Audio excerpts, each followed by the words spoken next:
Our listeners asked for more shop talk on the podcast. Yep, and that's exactly what they're going to get today.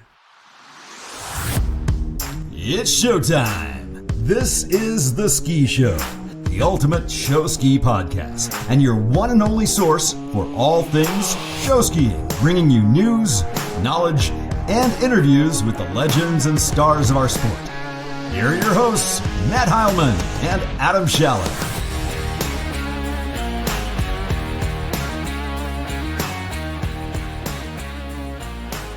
Welcome to The Ski Show, episode 110, and we're looking forward to this one. You guys spoke, we listened, we asked on social media what you guys would like more from us, and so many of the responses were simply things like wanting more shop talk, more show ski talk, more informational topics, more knowledge, things of that nature. And so you guys are speaking our language because there's nothing more we would like to do than to talk show skiing.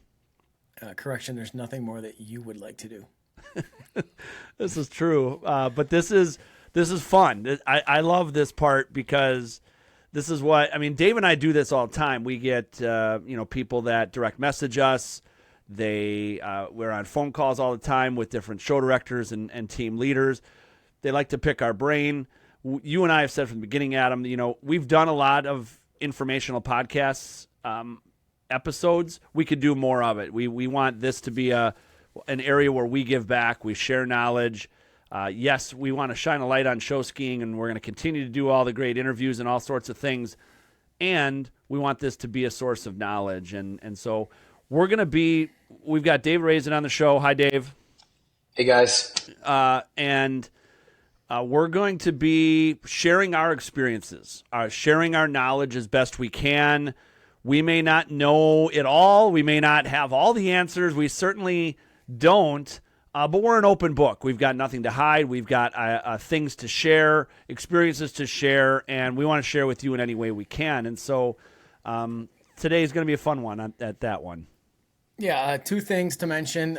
This, as of when we're recording this podcast is now officially mullet free. Woo! No more mullet. No more mullet. Man. How's that feel? Liberated and very aerodynamic. It's fantastic. How's your wife feel? Oh, you happy? She loves me again. It was time. Yeah. And the second point I want to make is this podcast that we're recording right now was my idea. It was your idea. It was Adam's idea. Episode 110, and this was my first one. That was my idea. Yeah, but you're right. Like people, this is information for people that they want. We're going to talk today about building a higher scoring show. Before we dive into that, Adam, can we back up and talk about the elephant in the room here? Yes. Dave, let's talk about themes. Themes. All right. Yeah. What's the Rock Aqua J theme for next year? Wow, I didn't know we were talking about this, but hey, let's just jump right in. Well, I understand based on public, isn't it? Absolutely. Okay. Based on a post last week that you guys meaning Mad City, is doing a Dude Ranch theme. Congratulations, that's a fun theme. I like it, and I like it a lot. We too are going to be doing a little bit of a country redneckish theme, and we are doing a reprise of Ski Haw with the 50th anniversary coming up. We wanted to pull in some nostalgia, some good feelings. It's probably the most popular RAJ theme of all time, done back in 1989. And so we're going to go ahead and reprise Ski Haw, but 35 years later. We're going to have a lot of fun with it. Yeah, that's awesome. So we're going to ski directly after you at the Merc and at Nationals. Can we just borrow your set? Absolutely. Hey, so you guys just leave it up. Just leave the saloon up and the hay bales and the whiskey barrels. Will you leave that all out for us? Yeah. There's some budget opportunities here that we can be cost effective, decrease overhead. Both clubs both clubs will be happy in the end. Yeah, absolutely. You want to agree to the same ballet song? I mean, right. There'll be some overlap, but it's going to be fun. That's awesome. You know, it's funny because there wasn't actually a lot of Western/country themes this year, so I don't think we're going to be the only two. I think that there's a number of show directors that are thinking, "Wow, let's go ahead and let's do something that no one else is going to do." So anyway, It should be fun. Be fun. Yep, I cut off my mullet, and I have sitting in my bedroom right now a new pair of cowboy boots that just arrived today. I've never owned cowboy boots, so my son has been educating me on how I'm supposed to look and wear your jeans and all that. So it'll be interesting. I can't wait to see you grow a mustache. I don't think it's possible, but whatever. For the Halloween theme, I wore one all year. Oh, you just couldn't see it. I mean, I grew one. I wasn't allowed within 500 feet of a school, but all right. I had one. All right. Well, today's sponsors are Flyman Skis, custom-made jump skis, and Featherboard swivel skis at affordable prices. You can get yours at flymanskis.com. And by the Board Shop. We're still hanging on to summer, but the Board Shop is stocked for all of your winter gear, ready for you to hit the slopes. Check them out at bswake.com. All right, well, let's set up today's episode a little bit. We did, talk about it at the outset, but in an effort to talk more shop, talk more ideas, more banter about show skiing, share useful information with our audience, today we're going to talk about ideas to help you score higher in your show, to put together a higher scoring show. That's right. The premise of today's episode is that Matt and Dave are both going to share several act ideas each to help you enhance your show. And we'll talk about the box scores as well and ways you can earn more points there. Let's first talk generally about scoring. If a team desires to score higher in D1 or in D2 or at Wisconsin State in D3, what does that look like? What should they be looking to score? Yeah, great question. If we talk, scoring in general, and we've had a chance to converse on this for a week or two now, but looking back at some historical scores, a basic thing, like if a D1 team wants to win regionals or win nationals, win D1 nationals, you are aspiring to score 1,800 plus points, ballpark. Just that's kind of what you're looking at. D2 nationals, historically, you want to win that, shoot for about that 1,500 point mark. Will put you right in the mix in the top of D2. D3, Wisconsin State. If you get 1,200 points, you got a great chance to win D3 at Wisconsin State. So we're looking at 1,800, 1,500, or 1,200. But Dave, we've talked a lot. The old adage of how many 400-point acts it takes to win doesn't necessarily hold up anymore, does it? No, and that kind of went out the window, and I'm going to probably date myself anywhere between 6 to 8 years ago. There was a time that, again, 5, 6, 7 400-point acts would ultimately secure you a win at either a regional or a national tournament. And now, when we take a look at the scoring, ultimately, Mad City, I think, had 1 or 2 400-point acts at both state and nationals. Same thing with RAJ, 1 or 2 400-point acts. They're harder to come by, and the question is, well, why? Why can we no longer score 400 points? And Matt, why don't you talk a little bit about that? Yeah, it's really the advent of the difficulty charts. We've gotten more objectivity into our scoring, and we've got a system in place now that scores have all generally come down as we lay things out on a chart. And it's easier for the judges to get in line with one another and score more accurately. But as a result, scores have come down with difficulty charts. As you spread out the most difficult things over the course of a chart, the middle end things aren't scoring as high anymore as they used to. So really, 350 is the new 400. That's sort of the baseline we look at. And that's what we're going to talk about today when we go through some acts is how many 350-point acts can you score? And with the assumption that 350 is the new 400 and looking at, a D1 team wanting 1,800 points, you should shoot for 6 to 7 acts in that 350 range, 350 plus.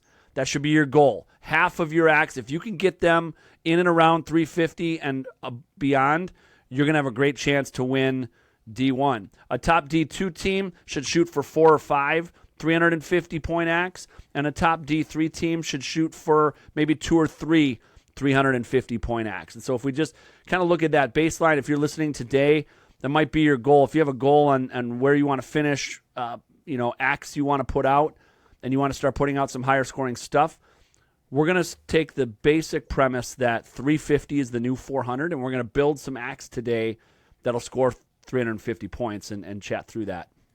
Now, Matt, just a quick disclaimer, because I don't want there to be confusion, that 350 points is based on 5 scoring judges. Correct. Either 5 scoring judges and not throwing out the high and the low, or 7 scoring judges and throwing out the high and the low. So there's a lot of early season tournaments that are occurring. They may have 5 judges. They may go ahead and kick out the high and the low. It's down to 3 judges. Now that equation changes. Mm-hmm.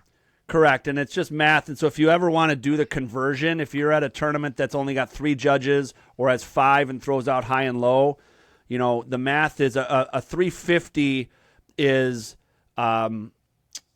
70 points per judge, essentially, what you're looking for your act. So in a 3-judge tournament, if you're scoring over 200 at 210, that's kind of the number you want to be at as you're looking at some of those scores. So if you're going back and looking at scores, that's the deal. So, looking at 350s, Dave, you referenced the number 400s Mad City and RAJ had. Mad City was first at state, RAJ was first at nationals. Both scored in the 1800s, which we mentioned at the outset here. Mad City had 7 350s at state. RAJ had 6 350s at nationals. So that's exactly the number we want to really kind of zero in on. If you're at 6 to 7 350-point acts, you're going to put yourself in the mix for a championship. Again, these, though, are act ideas we're going to share that are in a vacuum. We're assuming perfect execution. We're going to talk about some of this today, but the act ideas we give you are executed perfectly. Okay, you have falls, you have mishaps, you have knots, you have things that's going to take away from that. So as we talk about that, we're looking for perfect execution. To score 350, 70 per judge, you're looking to average somewhere between 17 and 18 points per category. Flow, execution, difficulty, spectator appeal. If you're at the 17 to 18 range in those categories, you're going to get to 70 for that judge, 350 for your act total. There are a lot of pathways to 350-point acts. Some acts involve larger numbers. We're on larger teams. But for the most part, and we're going to lay some of this out today, any team of any size can put several 350-point acts on the water. It's often your skill as much as it is your numbers. There are acts that are on our difficulty chart with big numbers. There's no denying that. Ballets, pyramids, prefabs, barefoot lines, the more numbers are higher difficulty on those charts. But there's also a pathway for any team that wants to score 6 or 7 350-point acts to do so even with a smaller team. Matt, again, to dive into the numbers a little bit more, and I know that I think you feel this way based off of our previous conversations, you ultimately start with the difficulty charts if there's an applicable difficulty chart for the given act. And as you pointed out, you're looking at right around 17 to 18 points. Now, just for the sake of conversation, I went ahead and I took a look at RAJ's scores both at state and at nationals. And again, not 100% by any means, but the reason that you start with that difficulty score is, as you pointed out, it's objective in nature.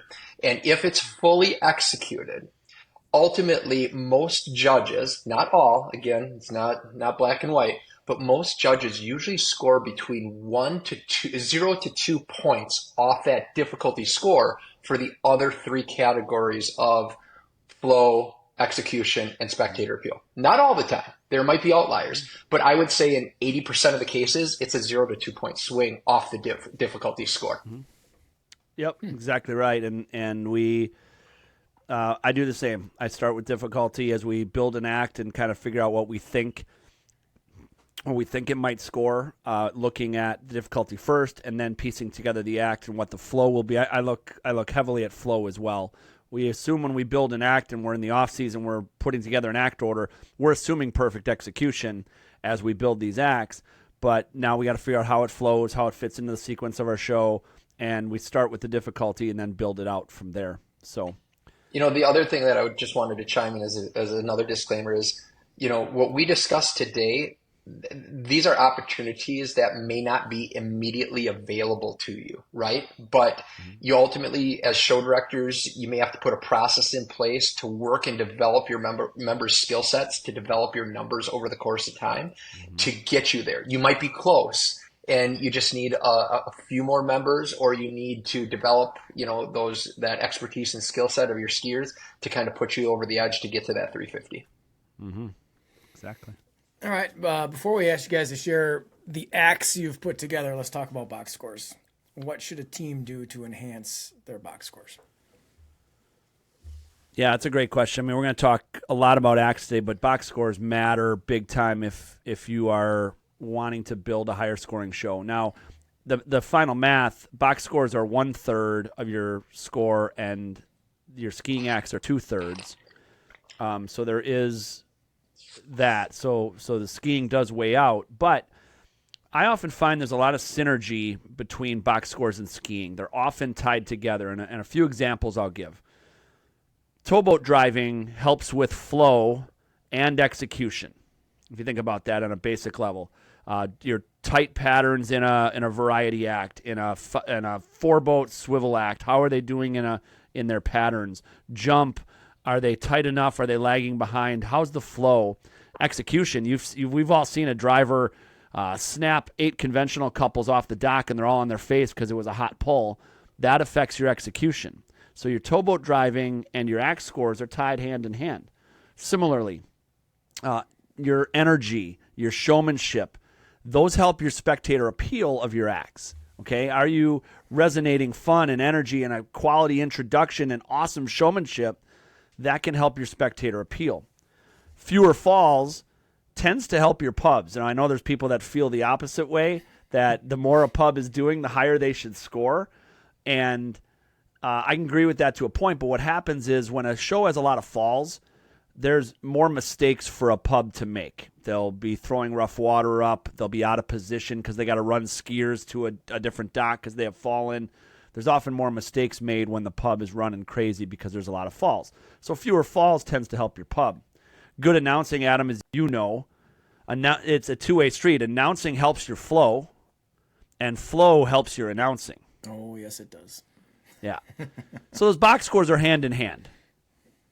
Yeah, and I think that, again, some know, some don't know, that not all box scores are created equal, nor do they have equal point value. So your biggest bang for your buck, Matt, is obviously your showmanship, worth 250 per judge, your production, worth 250 per judge, and then your towboat driving as well. And some of the lesser, I guess you could say, values that lie in your docking equipment, only 25 points per judge. Yeah. Not a lot there. 25, that's 10 times less than showmanship and production are worth. So if you're listening to this, your showmanship and your production are worth 10x more than docking equipment.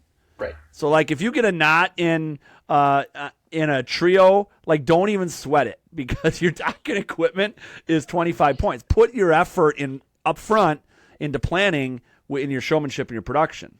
Yeah, and as a side comment, that's why you see docking equipment and pub scores like within 1 to 3 points of one another in terms of the awards. And then another one, costuming and makeup, only 50 points per judge. Seems a little bit low, but nonetheless, that's where your focus should be on your showmanship and production. That'll factor in. So costuming and makeup will also factor into your production. Yeah. Yes. You know, and if you have characters on stage as actors, are they in costume that fits your theme?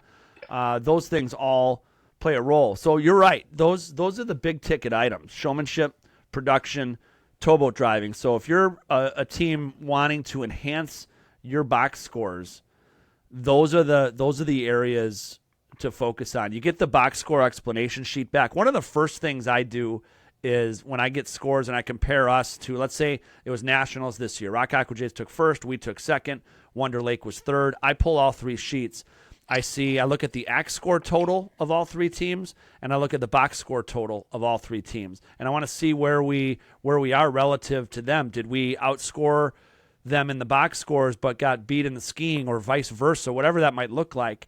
And then when we talk about wanting to enhance our box scores, those are the big ticket items. We're putting our energy into those areas. So again, and, with box scores, it's still very dependent on skiing, right? I mean, if you have an absolutely horrible show where you just stand up nothing, it's not likely your showmanship's going to score very high. It's just human nature. Nobody's going to be in a good mood, right? And production will suffer too. Like if you have a poorly skied show or poorly executed show, even though you have a great production, if your announcer and your characters have to ad hoc and fill a ton, your production's going to suffer. So all of this ties together. And you want to stay away from the landmines when it comes to box scores. So towboat driving, you could have a really solid towboat show and a drive show, and then you have 3 ghost boats during your show, trying to get back to the other end of the show course. Your drivers may have pulled a great show, but now there's ghost boats, and it completely delegitimizes the work that they put in, the effort that you put in to put patterns and within the show that makes sense. From a production standpoint, introductions, right? Making sure that introductions are in unison together. Everybody focuses so much more on the skiing, and they don't focus on the actual end of the act. And the end of the act occurs after that final introduction within each act, and everybody's together, consistent, smiling, so on and so forth. So there's some easy wins here that oftentimes they just kind of get brushed under the carpet, and it's just a matter of going ahead and polishing those up. All right, before we get into our little game where Matt and Dave share some 300-point act ideas, let's talk about Flyman Skis. Yeah, Flyman Skis are everywhere on the water with both their custom jump skis and their Featherboard swivel skis. They're customizable, easy to ride, and affordable. That's right, and these skis are made for skiers by skiers. They have patent-pending construction. Their jump skis are now made with honeycomb. Tons of skiers have made the move to Flyman. You should too. Get yours at flymanskis.com. That's flymanskis.com. Okay, let's get to it. Both of you guys have prepared 7 different acts that you believe would score 350 points. I'm guessing there will likely be some overlap, but should be fun to hear what you guys think it takes to score 350. I'm interested because I have no idea. We'll go back and forth hearing your ideas. Dave, you're the guest, so we'll start with you. Hey, all right. So oftentimes when you start off the show, you're taking advantage of that calm water right off the bat. And so oftentimes there's an opening barefoot act, right? And we're going to go ahead and we're going to use what we just talked about, and that is going to those difficulty charts to understand where's the Mendoza line, where's the threshold for those 17 to 18 point acts. And so you've got a few options that come to mind. The immediate ones that come to mind are a standard front barefoot line, a back barefoot line, and then ultimately barefoot pyramids. And so if you're talking about a front barefoot line and you want to hit that difficulty level, again, providing perfect execution, you're looking at right around 15 skiers or 15 footers coming through the show course, stepping off by the main dock, fully going through the show course, letting it go at the end of the show course. Now, that's easy to say, right? Not everybody has 15 front barefooters on their team. So here's where we start balancing skill set and development, like I referenced before. When it comes to back barefoot line, you can get an 17 to 18 points with 5 back barefooters. Again, not an easy task, but with far less numbers, going from 15 down to 5, you can go ahead and you can ultimately nail that 18 point level. And then finally, when it comes to barefoot pyramids, if you've got 8 front barefooters that are solid, rock solid front barefooters, and you've got, more importantly, 4 toppers who have parents that are willing to put them up there, right, and sacrifice their children, you can go ahead and ultimately you can score that 18 points with only 8 barefooters. So we do not want to come across as this is easy to do. Again, skill set ultimately dictates what you can do along with numbers, but there's a wide range there between 15 front barefooters down to 7 to 8 front barefooters in being able to go ahead and achieve that 18 point difficulty. All right. I like it. It's a good start. Opening barefoot. Some options to score 350. I'm going to start with a combo ballet. And we're starting to see more and more teams do this. Maybe some version of guys and girls. Maybe a hot pickup. But I'm going to build a combo ballet that I think is going to be close to 350, maybe just under. You might want to bump your numbers up. I tried to give a realistic number that I think a lot of teams could do. It would start with 12 girls, and they do a toe turn. So that would be probably the hardest component of this, is having 12 girls that can all toe turn. But starting with 12 girls, toe turn, hot picking 12 others. It could be girls, could be guys, could be a combination. Doing a hot pickup, so you now have 24. And then you do a fully unbraced second pass. And that all together as 24. I do have a question, and maybe we don't know the answer. Maybe you don't know it, Dave, but because I don't. Looking at the ballet chart, first of all, my belief is the ballet chart is too traditional. It doesn't allow for enough creativity within it personally, because the example I'm giving right here, 12 toe turn girls and hot picking 12, in the starts, and in the starts column, you only get credit for 12 in starts, not 24. Which just seems weird. 12 picking 12 is hard. It's a hard pull for the driver. But that said, it's not on there. But the other thing is the unbraced passes language in there is interesting as well. And what it led me to wonder is if the toe turn pass gets viewed as being unbraced or not. If they get dinged on unbraced for doing a toe turn, where you end up basically braced. Most toe turn passes, you see that they're unbraced for a couple of 8 counts, then they turn and they're braced together, then they turn back. You're probably not fully unbraced for that toe turn pass. Are they getting dinged for that? And I don't know the answer. I don't either. That would be a great question for Jeff Hinkey, and something tells me that it would probably differ among judges, to be quite honest with you, based off of where their focus is, their knowledge of the difficulty charts as well. But it's a legitimate question, right? And if they are completely unbraced and they're doing that toe turn and they're not being assisted by, when they turn around and grabbing onto, they should be rewarded. They should be rewarded for it. Or is the toe turn in and of itself, the difficulty of that, does that usurp an unbraced pass? Do they get essentially equal credit doing a toe turn pass versus an unbraced pass? I don't know how that's being scored by judges right now. But anyway, 12 toe turn girls, hot picking 12, fully unbraced second pass, a good landing with 24, a nice cute dance at the end. I think this probably scores just a hair under 350. It's probably pretty close. But looking at the ballet chart, what judges do in the ballet chart is they're looking at the columns. And so you've got, your 0 to 5 column, 6 to 10, 11 to 15, 16 to 20, and 21 to 25. And in this act, your 24 skiers gets you to the probably 19 points of difficulty. Your toe turn of 12 gets you 18 or 19 of difficulty. Your unbraced passes, we kind of talked about that, may or may not get you. It should probably be in that column, that 16 to 20. A good landing with 24.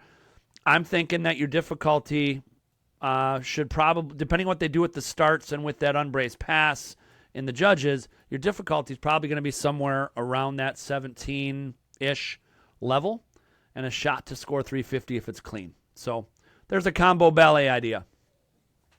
I like it. All right, Dave. Yeah, let's go ahead and transition then to traditional ballet. So a little bit easier to follow along the difficulty chart.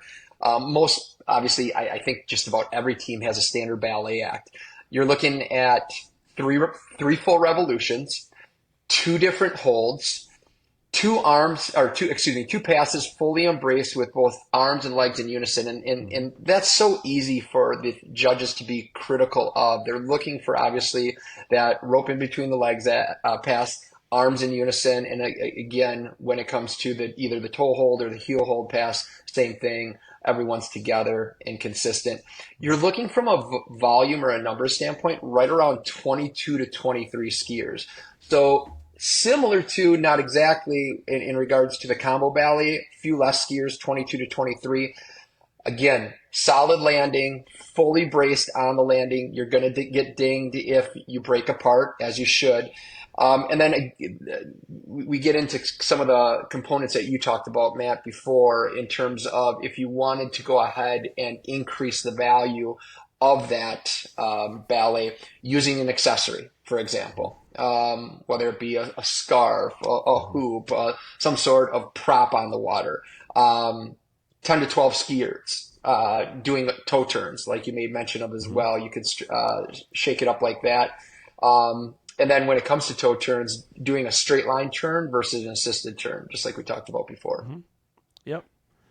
Yeah, so, traditional ballet, 22, 23, skiers clean, unbraced, should put you right in there.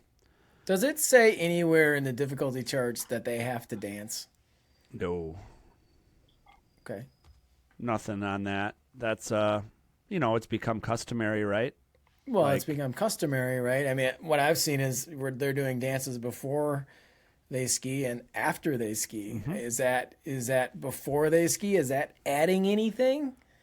I mean, because the end dance is, it's the big hurrah. It's what people remember. But that, if it's a great act, do they even remember the 30-second dance that was done before they get on the water?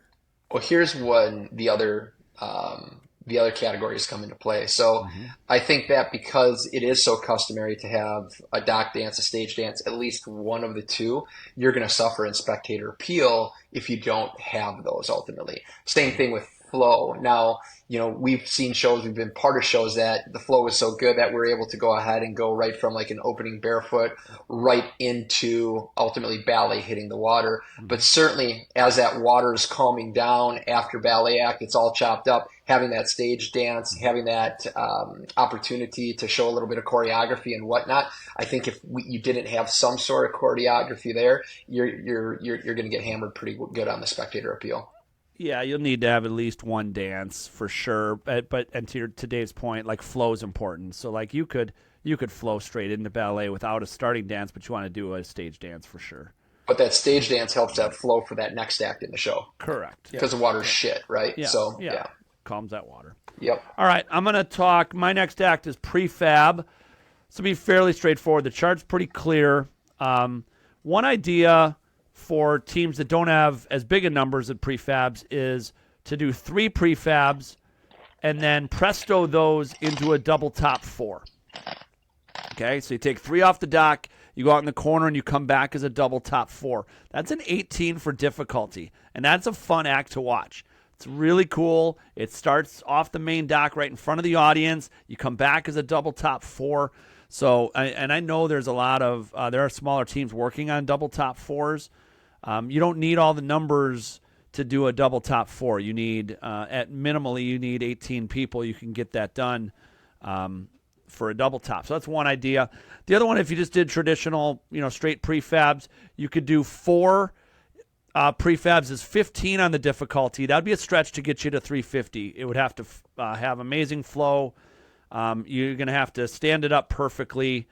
And even then, I don't know if you quite get to 350. 5 gets you there. Any falls, as with anything, if you had 5 prefabs and 1 fell, you're probably going to you should score lower than if you just did 4 clean, because your execution will suffer there. So just a couple ideas there, but 3 prefabs presto into a double top 4. Otherwise, you might want to get to 5 prefabs and that'll probably put you up actually in the probably 375 range if you're clean. Right. Yeah.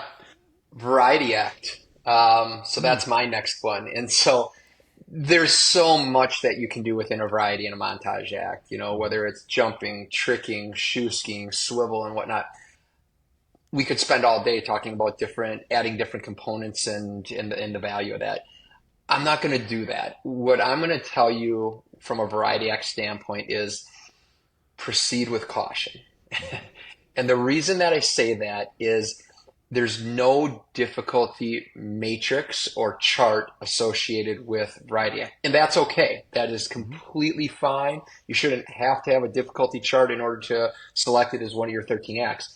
However, one thing that's become indisputable, it goes back to the intro to the show, is the current trend is that any act without a difficulty chart, it is more difficult to achieve that 17 to 18 point difficulty rating. And then ultimately the coordinating, 17 to 18 points within flow, spectator appeal, and execution, if you don't have that chart. And so as a result of this, and I know, Matt, you've got some experience with this, we've got some experience with this, judges have been taking components of variety acts. They've been using pieces of the difficulty charts, different jumps, different pieces of barefoot acts, whatever it may be. And then they are actually averaging those components, and that pulls down that score. So I am in no way saying don't do a variety act. I am saying that it's very, very hard, even when you're a team with a fair amount of skiers, like both of ours, as well as skill level, to achieve 350 points in variety. You tell me I'm going to get 350 points in my variety act, I'm doing, some sort of happy dance. And understanding it's fully executed. I'd be thrilled with 350 points in a variety act, no matter what we put out there. The two areas that I think teams, if they're putting together montages and variety acts, that you have to focus on is increasing your difficulty within those and increasing your flow. A variety act is an area where patterns, often boats are coming in different directions, multiple directions. Flow and boat patterns are key to enhancing a score of a variety act. So if you're going to look at a couple of areas, increase your skill difficulty within your components and really work on the timing and flow and tight patterns on a variety act. And I will say this too, and I mean, it's all four of them, right? Like if you don't execute, or if you have one portion of that variety act that falls, and you have a judge that's averaging those, they're going to look at that potentially as a 0, and so that's just going to pull your score down within that variety act. So you got to execute. Big time. Yep. All right, I'm going to hit Barefoot Circle, and my example that I'm going to give here for Barefoot Circle is one boat. Okay, and so to get to a baseline, an act that I think would score 350 with one boat would be one forward barefooter doing 5 circles. That's 18 on the difficulty. All right, we assume that they've had a water calmer. Flow then is now good, flowing from the stage into that act. Does a beach start or a dock start, whatever. 5 circles, comes to the beach. Okay. That's going to be executed well. Flow will be good. I think you're going to get 350 there on one forward barefooter doing 5 circles. The one thing I don't like about barefoot circle acts, this is just me as a spectator, I prefer an act to finish at the beach than to make that extra tired lap and fall on the backside of the jump. That's a buzzkill for a barefoot circle act. So if you get up to a point where it's risky to make that extra lap, come to the beach to a standing ovation, a round of applause, get your intro, finish the act instead of falling beyond the jump. One other example is if you had a back barefooter, 4 back circles by one person would be 17 on the difficulty. So I think either of those, one solid barefooter, a barefoot circle act in your show can get you 350. That's a lot of circles. Yep, sure is. All right, you know where you can get the gear for all of these acts? At the Board Shop, located in Lake Geneva. They have all the summer and winter gear you could ever want. Yeah, that's right. Boards, vests, boots, bindings, skis, ropes, apparel, and more. They have sales on all their summer gear right now, and they are fully stocked for winter. Yeah, so get yourself to Lake Geneva or visit them online at bswake.com. That's bswake.com. All right, Dave. So Matt talked about barefoot circles with one boat. I believe you're going to touch on barefoot circles with multiple boats? Yeah, so the advantage of multiple boats or multiple skiers for that matter is you don't have to do as many circles. To find a guy or a girl that can do 5 circles, I mean, they are or she is an absolute stud, right? And they don't grow on trees. No. You go ahead and you find a couple of decent barefooters that either front foot or back foot, they can do half the amount of circles and still score close to the same amount of points. So, bunch of different options here. I'm going to rattle them off. What you need to know is that there's a differentiation in terms of circles. There are ovals, which you get scored more points for because they are larger. There are circles, or what are called small circles, which are ultimately between the main dock and the end of the show course, ultimately. So these are all 17, 18, 19 points. 2 front, 2 boat, 3 small circles just going around the jump, 19 points. 2 back, 1 boat, 3 small circles, 19 points. 2 back, 2 boat, 2 small circles. Very achievable. That's one that we do on RAJ. It's money for the most part, 18 points. 4 fronts, 4 boats. Shermlot comes to mind, although they have 1 back footer, Brian DeLegge in there. Yeah. 4 front, 4 boats, 1 oval, 18 points. And you can stretch that out so the pattern is nice and long. 2 backs, 1 boat, 2 ovals, 18 points. And then the last thing I want to say is the hot pickup. The hot pickup has kind of been one thing that we haven't seen for some time. You can do 1 back, oval, hot pickup, another back, oval. So there's 1 guy doing 2 circles, 1 guy doing 1 circles. That's 18 points as well. Here's where I'm going to also say when it comes to the Barefoot Act, music selection and announcing play a key role. Really easy to get your crowd pumped up. High spectator appeal points. Make sure that you go ahead and you maximize those. All right. That's great. Yeah, a lot of options for teams with barefoot circles. You know, you got a couple of one or two stud barefooters, and you can piece something together, put it together. I have next on my list Big Act, and I'm kind of regretting it now because as we planned for this a week or two ago, and we threw out some acts that we want to build 350 on, this was one of them that I chose, and as I did it, I decided, anyone listening, you're not scoring 350 on your Big Act. You're just not. Too bad. You're really not. And I tried to build it together, and here's why I believe it's hard to do, because for the most part, Big Act, you either have to have one of 2 things: a lot of numbers or a lot of difficulty. And for the teams, so like our team and Rock Aqua Jays, we went for high numbers. Neither of our Big Acts at Nationals was clean and scored under 350 with 65 people. Clean was under 350. Rock Aqua Jays Big Act under 350. Wonder Lakes Big Act under 350. Okay? So all that being said, I'm going to give you a few ideas of how you can at least score higher with your Big Act. Okay? There's not a difficulty chart for Big Act. There's not. Maybe there should be, right? Is it time for something like that? Because why do we have Big Act in the show, Dave? We have Big Act in the show because if we didn't have Big Act in the show, maintaining or retaining members would be very, very difficult. And so there's certain staple acts that you just simply cannot get rid of. And that's how your little girls, they get into conventionals or corns, whatever you want to call it. Yeah. Those entry-level swivel girls get into like a swivel 180 act and they're doing toe turns or flip turns or whatnot. You have to have Big Act. And so maybe we need to go ahead and develop some sort of difficulty chart that resembles, but it's not like, the Ballet chart that has different amounts of volume, different amount of skill levels that ultimately equate to a difficulty number. Yes, you're right. You're exactly right. We have Big Act because a membership would decline without it, because it's the one act we can put everybody in, big or small. We can at least guarantee you Big Act. So everybody's got a Big Act. There's no difficulty chart. It often is about numbers. You need either numbers or difficulty to score 350. So what does more difficulty look like? Well, creative starts, okay? Staggered starts, prefab starts, toe starts if somebody wants to start getting after it with swivel, more toe starts. The water bugs used to do that. Do they still do sliding trio starts? Used to do cool stuff like that, like prefab 2-1 slider starts.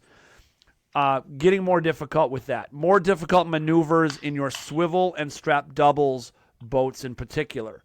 Just a side step and just a flip turn is very basic level difficulty. So you got to, how are you leveling that up? Big act needs to be clean. You need to have tight patterns. Boat patterns have to be good. Matching costumes, good showmanship, and a beautiful, big, well-spaced introduction. Okay? I think if you have 35 to 40 skiers, you can do 4 boats. You can do some arrows or staggered stuff. You can level up your difficulty a little bit, and you can start to score 320, 330, 340 on your big act. Getting over 350 is pretty tough. But just generally speaking, I would say either higher numbers, or if you don't have the numbers, how can you increase the difficulty of what you're doing on the water to try and gain more points? Good call. Good call. Let's transition to around the boat. This will be a quick one. Okay. So around the boat, it's usually either forward or backward. Sometimes we've seen a combination, but not too often. So just for the sake of time and discussion, we'll talk about forward and backward. So in order to go ahead and achieve a 17, more like an 18-point difficulty rating with around the boat frontwards, you're looking at 7 guys. Different methods. You can cut under the rope. You can go with the rope. Most teams are going with the rope. There's far less difficulty in my mind going with the rope, far less risk in terms of execution. But there's absolutely no difference from a scoring perspective or from a difficulty perspective. So again, 7 guys forward around the boat, 18 points. Backwards, you're looking at 3 guys to get the same 18 points. Mm-hmm. Now here's the deal. Very, very similar to a number of acts. It's all or none, right? Mm-hmm. And so when around the boat goes well, and when you have enough numbers, you're in that 7 to 8 range in terms of forward. You're starting to cook with the gas, basically. All of a sudden, that number 1 or number 2 guy loses his edge, and it is, it's a shit show, right? And now that score goes to nothing really quick. But again, this conversation is for the sake of execution being perfect. So the only other thing that I would say is watch with around the boat, because we do this as well. We place it within a variety act. It's a great way of getting guys involved within the show, showcasing their talents. But again, you're likely going to get that around the boat average. And as you work your numbers up, is the risk worth the reward when they average it back down? Yep. Exactly right. The advantage of ATB is it can be a quick hitter. It can be a 35-second act. Your flow is going to be awesome in your show. It's a quick hitter. You also, though, to execute it properly, you need to make sure you're doing an actual 360, okay, not a 180. The judges are watching for the boat pattern on that. And the skiers cannot sink below waist deep, or you're not getting full credit for your ATB. All right, I'm going to dive into a tricky one. It would be some sort of wakeboard, trick ski, sky ski act. Okay, you see a lot of trick ski, a lot more trick skiing and show skiing these days. So if you have, let's say you do 3 boats and you've got a wakeboarder and 2 trick skiers. I'm just going to throw that out. You need to score well at a very basic level. All 3 guys on the water behind their own boat need to do multiple inverts. Surface turns do not score, okay? And I know a lot of people like to do it to get a young person in, but if we're talking about building a higher scoring show, surface turns are not going to enhance your score. They're going to bring it down quite a bit. So all 3 guys needed to be doing multiple inverts. Cannot fall. If you have a sky skier, he needs to do more than one thing in a pass, not just one flip in a pass. He needs to be doing 2 or 3 in a pass. Wakeboarders and trick skiers need high variety. Okay, they need more than one type of flip, so it's not redundant. So they're showcasing a higher level of difficulty. And if you have that, if you have 3 boats of multiple inverts behind each boat, you can score 350 for sure. Good music, high flow. One fall there is going to take that act from 350 to probably 275, a third or less. Like a third of your act falls, and then the person's swimming and it ends up messy. One fall will crush a wakeboard or trick ski act. And so like a pet peeve of mine is the team that does 3 awesome passes of stuff, and then on the way in, somebody sends an air railie and eats garbage, and it's a fall. You just come in, just come to the beach. So that's Ethan, it. I think. Ethan, bring it to the beach. Yeah, Come on, buddy. Bring it to that beach. You like that crowd. You like that audience. Right. You like that applause. Just bring it to the beach. Uh-huh. No, totally. It's a tough pattern coming in. You've just gone ahead and you've killed it. Yeah. I mean, it just deflates everything when you see that fall coming in. Yep. And I don't know how it affects scoring, but as an announcer, you need to know what those passes are. Yep. Right? I mean, it's tough sometimes because those guys will go out and maybe not do exactly what they told you they're going to do in the order they were going to do it. But you need to recognize, a roll to revert is different than a basic roll, things like that. Mm-hmm. But it's, yeah. All right. On to, I believe both of you guys have a section on this, jump. Yeah, we're going to probably have some overlap here. Again, you can go right to the difficulty charts and you can check it out. So first thing to remember is that when you have a jump act, you ultimately have to have 3 jumps, and they have to average that 17 to 18 point mark that we've referenced throughout tonight. Remember, again, full execution. I only mention that because jumpers sometimes think that if they partially execute something, that it's okay. It's just like every other act. You still got to make it fully. So let's talk about some different jumps that score near or around that level. 17 points, you're looking at a gainer over a gainer. You're looking at a flip over a flip. You're looking at a widowmaker, which is ultimately a gainer over a flip. 18 points, we get into quad fronts, double single ski gainers, and then a gainer flip heli, or what we call super pinwheel. Mm-hmm. And then 19 points, double single ski front. So double single ski front, a little bit higher than a double single ski gainer. 2 ski mob, a flip gainer flip, a gainer heli gainer, and a gainer front. So again, high execution. These are not things that obviously, just happen tomorrow or whatnot. And if you don't have some of these jumps, maybe they are then to get jumping in your show. It's more appropriate within a variety act, knowing that variety act's not going to score that well anyway, but you still want to showcase the skill set of those jumpers. Yeah. If you have a jump act, and we see a lot of this, if you have a jump act that just you don't have a lot of difficulty or skill out there, and you're willing to go ahead and take that on the chin, absolutely fine. But then don't be surprised if it's only going to score 225, 250 points. Yeah, I like that idea. Putting jumping in a variety act, it's a great idea. I built a jump act. There's some teams that have multiple boats in a jump act, some teams that have 1 boat, smaller numbers. I built a jump act here, 3 guys, 1 boat on 2 skis each. Flip gainer flip, 19-point difficulty. Gainer flip gainer, 21 on the difficulty. And then a triple front off the kicker, coming back in. So they cycle back, but they come off the mini ramp, off the kicker ramp with the triple front flip. And when you do a jump of 3 or more people off the kicker ramp, it can bump your difficulty score up. And so now you're looking at, it's up to the judge's discretion, but it can bump that difficulty up. We're looking at roughly a 16 there. Average those 3 jumps together, it's 18.6. And then judges are also instructed to skew your difficulty up toward the highest jump. So the highest jump in our act is 21. We also have a 19. This act at 18.6 average, you're probably going to get a 19. Maybe someone will give you a 20, but probably a 19. So looking at that, if we have difficulty 19, execution of 19, your flow maybe will take a hit from some with 1 boat, but if it's tight patterns, it really won't hurt you. If it's driven well, can enhance your boat driving, to be honest with you. Spectator peel of 18, 365-point jump act. 1 boat, 3 guys, all doing inverts. 365. Boom. Boom.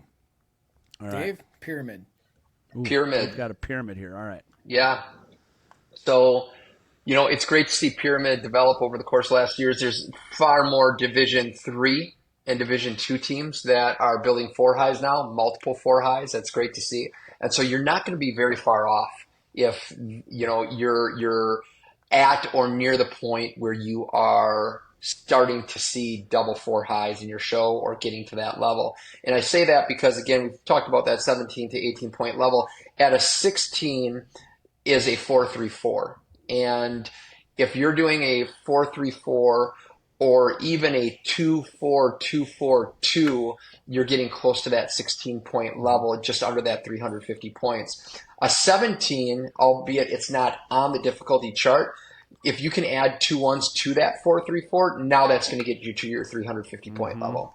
So if you're looking at adding either interior 2 ones and you're doing a 4-2-3-2-4, or you're looking at putting them out on the end and doing a 2-4-3-4-2, that's another nice pyramid. And again, it's going to get you that difficulty. The issue here is flow, because it seems like teams struggle a lot of the time when it comes to bringing their ending pyramid in. So oftentimes they've got a variety act, they've got a barefoot act right before it ends, and then there's this long leg before pyramid comes in. And so that's where all of a sudden you can see some decrease in numbers, decrease in scores, because your flow isn't mimicking what it is that you're executing or performing out on the water from a difficulty perspective.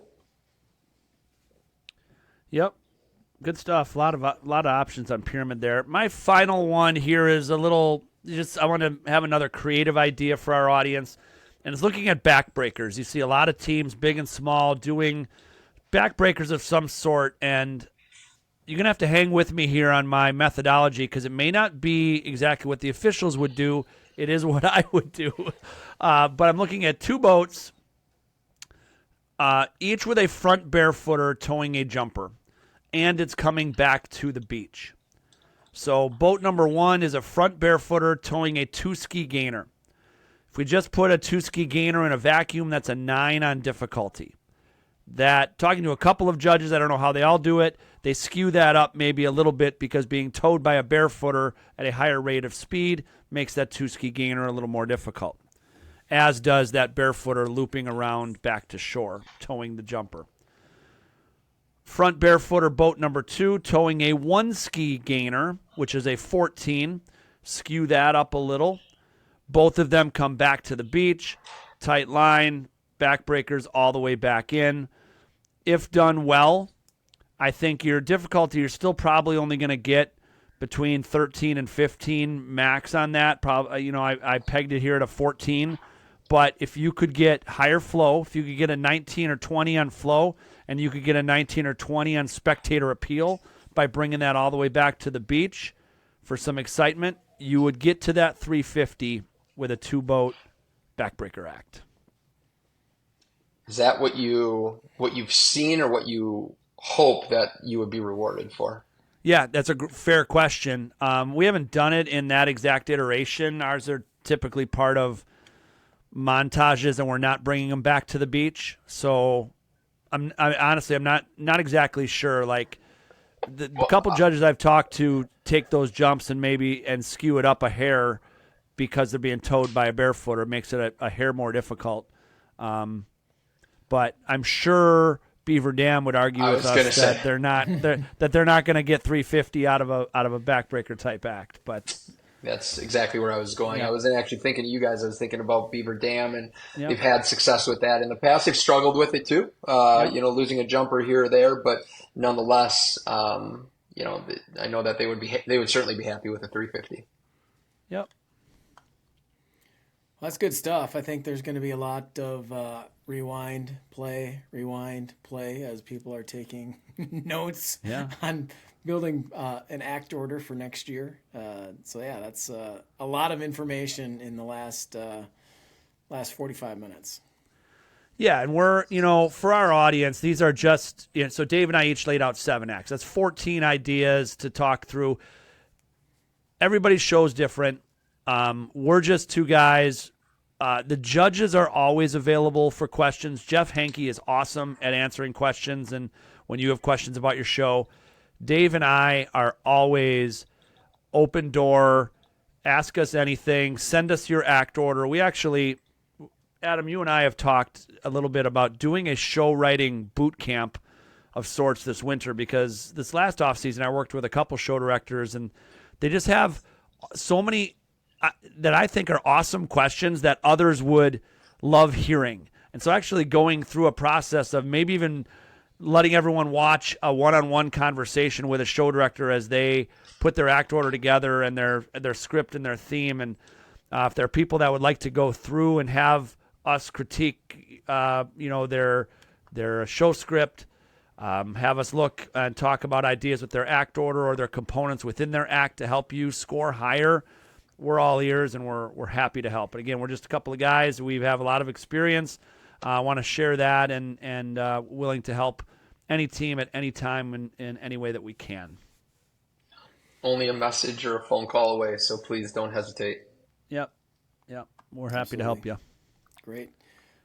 Big thanks to today's sponsors, Flyman Skis and the Board Shop. And, of course, thanks again to all of our listeners. This is Matt and Adam and Dave, and this is The Ski Show.